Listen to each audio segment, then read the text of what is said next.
नाज़रीन, डॉक्टर्स शोबा तिब हमारी ज़िंदगी का एक इंतहाई अहम शोबा है और डॉक्टर्स जो है वो मरीज़ों का इलाज करते हैं, हम उनके पास जाते हैं। वो भी इस सोसाइटी का हिस्सा हैं और टैक्स नेट में वो भी आते हैं और उन्हें भी टैक्स देना चाहिए। पिछले दिनों एक खबर आई 60% से ज़ायद जो है डॉक्टर्स हजरात जो हैं वो टैक्स नहीं देते, उनके खिलाफ एफबीआर का क्रैकडाउन शुरू होने जा रहा है और उसके ऊपर इम्प्लीमेंटेशन भी स्टार्ट हुई और अब वो क्या हुई वो हम आपको तफसील से बताते हैं।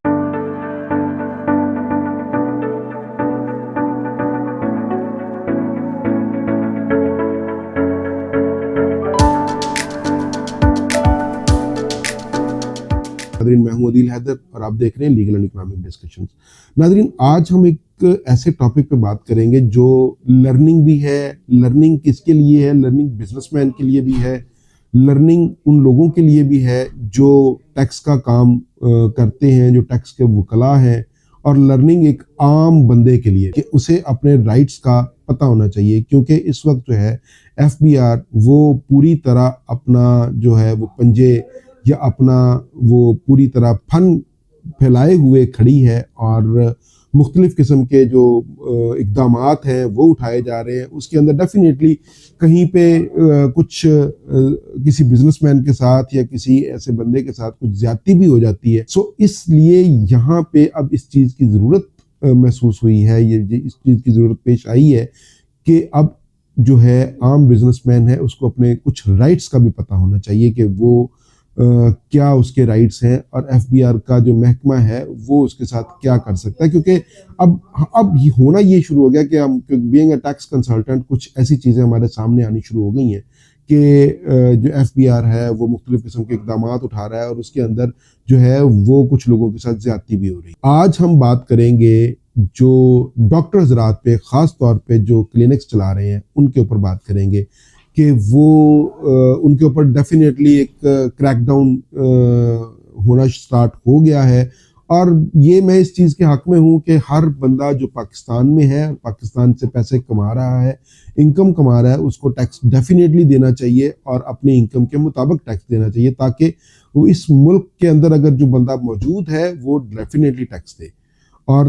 अब मगर उसके अंदर ना एफबीआर की तरफ से ज्यादती होनी चाहिए, ना किसी बिजनेसमैन की तरफ से एफबीआर के साथ, मुल्क के साथ ज्यादती होनी चाहिए। एट पार लेवल पे और एक लीगल जो है रास्ता इख्तियार करना चाहिए। नाजरीन, आज हम बात करेंगे एक का जो शोबा है वहां पर, क्योंकि ये खबर एक आई वो जो मैं आपको बता चुका हूँ। अब क्योंकि डॉक्टर्स के ऊपर जो एक क्रैकडाउन स्टार्ट हो गया है और अब एक सेक्शन है 175C, उस सेक्शन के तहत मॉनिटरिंग के इख्तियारात एफबीआर के पास है। कुछ सेल टैक्स में है, ये इनकम टैक्स का ऑर्डिनेंस है। इनकम टैक्स में वो 175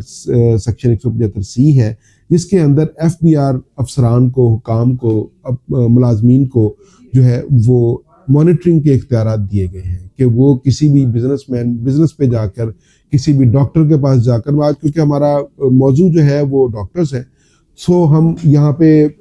बिजनेस की जगह पे, किसी बिजनेस प्रीमिसेस की जगह पे डॉक्टर्स के क्लिनिक की बात करेंगे कि वो किसी क्लिनिक पे जाकर बैठ जाते हैं और वहाँ पे मॉनिटरिंग करेंगे। अब वो मॉनिटरिंग है क्या, वो कैसे मॉनिटरिंग होगी, और डॉक्टर्स या कोई बिजनेसमैन जो है वो उस मॉनिटरिंग को मॉनिटर कैसे कर। जो 175 सेक्शन है 175C, उसके अंदर सिर्फ मॉनिटरिंग के इख्तियारात हैं। मॉनिटरिंग के इख्तियारात भी किसी एक जगह पर है, उसके अंदर जो है आप रोम नहीं कर सकते उस बिजनेस को, आप किसी को प्रेशराइज नहीं कर सकते कि मुझे अपने दफ्तर का, अपने क्लिनिक का, अपनी फैक्ट्री का फलां हिस्सा दिखाया जाए। आप एक जगह पे बैठेंगे और वहीं पे बैठ के आप ऑब्जर्व करेंगे, क्योंकि ये बेसिकली जो सेक्शन है ये एक कह सकते हैं आप सर्वेलेंस के लिए है, मॉनिटरिंग के लिए है। आप उसका कोई भी आप रिकॉर्ड नहीं उठा सकते, आप उसका सिस्टम नहीं उठा सकते, आप उससे कलेक्शन नहीं ले सकते, रेवेन्यू कलेक्शन नहीं ले सकते, आप उससे कोई किसी किस्म का टैक्स नहीं जमा करवा सकते, आप किसी किस्म का कोई प्रेशराइज नहीं करवा सकते, क्योंकि ये चीज़ें सामने आ रही हैं कि मॉनिटरिंग के लिए 175 सेक्शन C के तहत जब मॉनिटरिंग की ड्यूटी लगती है तो मुलाजमीन अफसरान जाते हैं वो जाके प्रेशर क्रिएट करते हैं, प्रेशर क्रिएट करके कहते हैं कि जी इतने पैसे आप जो है वो सरकारी खाते में जमा करवाएं और आपकी जान छूट जाएगी। जबकि जो 175 सेक्शन है वो बेसिकली सिर्फ सर्वेलेंस का है, सिर्फ मॉनिटरिंग का है। ना उसके अंदर कोई बंदा आपका रिकॉर्ड उठा सकता है, ना आपका सिस्टम तक आपकी एक्सेस है, ना आपकी किसी ऐसे जो है वो ऑफिस में या आपके क्लिनिक में रोम कर सकता है, ना वो किसी मरीज की पर्सनल इंफॉर्मेशन ले सकता है। ये उसका जो है वो प्रोरोगेटिव राइट है डॉक्टर का कि वो उसको रोक दे। इसके अंदर वो सिर्फ बैठेगा, अपनी नोटबुक पे नोट करेगा कि इसके पास कितने पेशेंट्स आए हैं, इसका टाइम कितना है क्लिनिक का, इसके कितने पेशेंट्स आए हैं और वो उनसे क्या फीस चार्ज कर रहा है और उसको क्या वो फैसिलिटीज दे रहा है। सिर्फ वो इतनी नोटिंग करेगा। नोटिंग करने के बाद, और दूसरी बात ये जो मॉनिटरिंग है ये एक स्पेसिफिक टाइम पीरियड के लिए होती है, और जो भी डॉक्टर के पास जो भी अफसर जाए उससे वो सबसे पहले उसका एक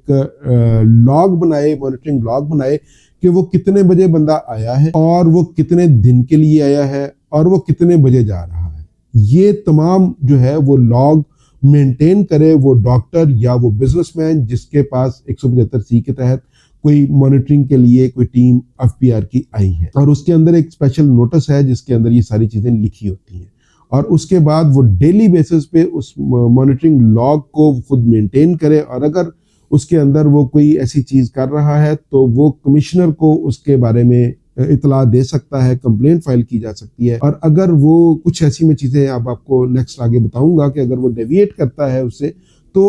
उस बिजनेसमैन के पास, उस डॉक्टर के पास आप हाई कोर्ट भी जाने के इख्तियारात मौजूद है। एफबीआर का अमला सिर्फ वहां पे आएगा, नोटिंग करेगा, नोटिंग करके एक स्पेसिफिक डेज के लिए, स्पेसिफिक टाइम के लिए नोटिंग करके लेके जाएगा, और उसके बाद आपको एक नोटिस डालेगा। उस नोटिस का आपने जवाब देना है। और दूसरी अहम चीज वो ये कि जो मॉनिटरिंग टीम आई हुई है उसके साथ आपने कन्वर्सेशन करने के लिए, गुफ्तशुनीद करने के लिए अपना फोकल पर्सन मुकर्रर करना है। उस फोकल पर्सन के थ्रू आपने उससे बात करनी है और वो हर चीज रिकॉर्ड हो रही हो जो अब आप बात उनसे कर रहे हो। आपने डायरेक्ट आपका सीएफओ या आप डॉक्टर उससे या आपका कोई मैनेजर उससे बात नहीं करेंगे, आप किसी फोकल पर्सन को वो मुकर्रर करेंगे। वो आपका कोई मैनेजर भी हो सकता है, मगर आपको उसको इख्तियारात देने होंगे, उसका एक नोटिफिकेशन करना होगा, या आप का जो टैक्स कंसल्टेंट है वो आपका फोकल पर्सन बन सकता है ताकि वो उनके साथ डील करे, उनके साथ कन्वर्सेशन करे और उनको जो है वो चीजें मॉनिटर करने में मदद दे, या उनके मॉनिटरिंग पे मॉनिटरिंग कर सके। फोकल पर्सन होगा, उसको लॉ के हवाले से चीज़ों का इल्म होना बहुत ज़रूरी है कि उनके इख्तियारात क्या हैं, कहाँ तक हैं और आपके राइट्स क्या हैं। वो उसके बाद एक रिपोर्ट बनाएगा। रिपोर्ट जाके वो जो नोटिंग कर रहा है, नोटिंग करके वो उसके बाद कमिश्नर आपको नोटिस डालेगा। नोटिस डालने के बाद 111 का नोटिस डालेगा, उसके ऊपर आप जवाब देंगे। जवाब देने के बाद अगर वो मुतमिन नहीं होता तो आपको शोकाज आएगा, और अगर अब वो जवाब आपका मुतमिन कर देता है तो फिर आपको शोकाज नहीं आएगा। लिहाजा अगर कोई मॉनिटरिंग टीम का बंदा आकर आपको सिंपली ये कहता है कि जी हम मॉनिटरिंग के लिए आए हैं और आप 1 करोड़ रुपए जमा करवा दें, और या आप 50 लाख रुपए जमा करवा दें, या आप 10 लाख रुपए जमा करवा दें, तो ऐसी सूरत में पैसे जमा करवाने की जरूरत नहीं है। राइट्स की तरफ आ जाते हैं हम कि आपके, क्योंकि ये एक बिल्कुल ऑब्जर्वेटरी जो है वो सेक्शन है, और इसमें अगर फर्ज किया कि आपके जब वो रिपोर्टिंग नोटिंग करके लेके जाएगा तो आपको ये देखा जाएगा, एक नंबर एक ये तो पिछले सालों के लिए नहीं है, ये सिर्फ उस करंट ईयर के लिए है। और अगर अब बहुत मेजर फर्क निकलता है तो फिर उसके ऊपर कोई ऑडिट किया जा सकता है, क्योंकि जो आज वो मॉनिटरिंग कर रहा है वो गुजरे हुए कल के साथ मैच नहीं कर सकती। हो सकता है कि पिछले गुजरे हुए 1 साल में उसके पास डेली 5 पेशेंट्स आते हो और आज उसके पास 10 आ रहे हो, सो ये वो पिछले सालों के साथ मैच नहीं की जा सकती। इसलिए जो मॉनिटरिंग होगी वो उसी टाइम पीरियड के लिए, उसी साल के लिए, उसी मंथ के लिए रेलेवेंट होगी। नंबर 2, आपके राइट्स जो हैं वो राइट्स जब आपकी तरफ से बंदा मॉनिटरिंग के लिए आए तो उससे पूछा जाए कि मॉनिटरिंग की ड्यूरेशन कितनी है। जैसे कि मैं आपको बता चुका हूं कि मॉनिटरिंग की ड्यूरेशन जो है वो उससे लाजिम पूछी जाए, कितने दिन के लिए है, महीने के लिए है, कितने टाइम के लिए है, कब से कब तक होगी। ये तमाम चीजें जो उससे पूछनी है आपने, ये उसका लॉग बनाना शुरू कर देना, अपना मॉनिटरिंग लॉग। वो लॉग बनेगा और उसके बाद जो बराह रास्त वो कोई ऑर्डर, जैसे कि मैं बता चुका हूँ कि वो ना रिकॉर्ड लेके जा सकता है, ना कोई आपका सिस्टम उठा सकता है, ना कोई आपको टैक्स जमा करवाने के लिए आपको प्रेशराइज कर सकता है, तो उसको एक हद तक एक जगह पे रिस्ट्रिक्ट करें, वो आपके पूरे ऑफिस में, पूरे क्लिनिक में रोम नहीं कर सकता। दूसरी बात, जब आपका पेशेंट, डॉक्टर का कोई पेशेंट, डॉक्टर किसी पेशेंट को चेक कर रहा है तो वो उस पेशेंट के पास नहीं बैठा हो सकता। और दूसरी बात ये जो कि बहुत अहम है, डॉक्टर्स का और पेशेंट का एक रिलेशन है, उस रिलेशन के अंदर जो है सीक्रेसी बहुत अहम है, कॉन्फिडेंशियलिटी जो है वो बहुत अहम है, और उस कॉन्फिडेंशियलिटी को वो ब्रेक नहीं कर सकते। वो किसी पेशेंट का पर्सनल डाटा आपसे रिक्वायर नहीं कर सकते, रिकॉर्ड नहीं मांग सकते। वो उसकी मॉनिटरिंग लिस्ट जो है मैंने बताई आपको बताए, और अगर उसके अंदर कोई वो मॉनिटरिंग टीम अगर कोई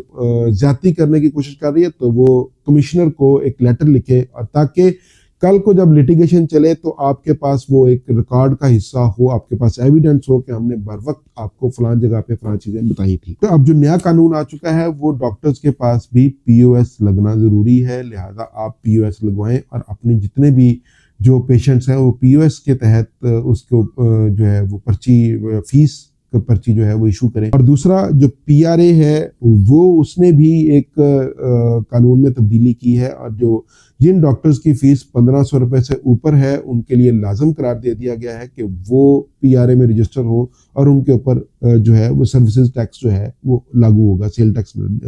लागू होगा। लिहाजा अपने इन तमाम चीज़ों को आपने अपने खुद से देख कर आपने इसको मॉनिटर भी करना है और अपनी जो चीज़ें हैं वो मैनेज भी करनी है। आज के लिए जो है ये एक बहुत अहम टॉपिक था, ये बहुत सारे लोगों के, ये आम लोगों के लिए भी बहुत इंफॉर्मेटिव साबित होगा और डॉक्टर्स के लिए भी बहुत इंफॉर्मेटिव साबित होगा। आज के लिए इतना ही, इजाज़त दीजिए, अल्लाह हाफ़िज़।